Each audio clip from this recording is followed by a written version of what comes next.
Pa dobro, složio bih se sa vama da u prethodnim derbijama nisam odigrao na zajednom nivou, ali na meni je da dam maksimum, da ostavim srce na terenu, pa vidjet ćemo. Pa dobro, sigurno da oni, mogu da slobodno kažem, imaju dosta dobru ekipu i dosta dobrih iskusnih igrača, možda im je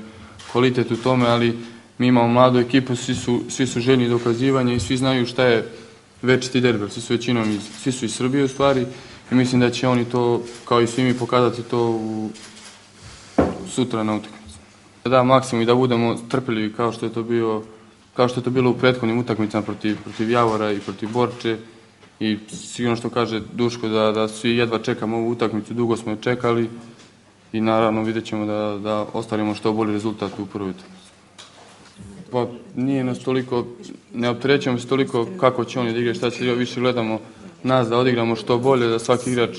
odigra na maksimalnom nivou i naravno da se nadamo povoljnom rezultatu. Jako i hrabar utakmicu, ali a ne da ti starti budu nedozvoljeni. Pre bih rekao da smo mi ekipa koja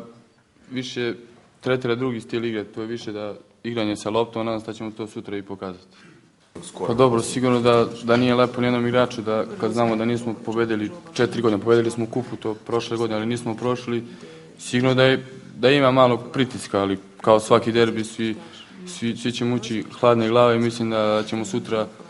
to promeniti. Svaki od nas se nada, igramo pred našim navijačima, pred našom publikom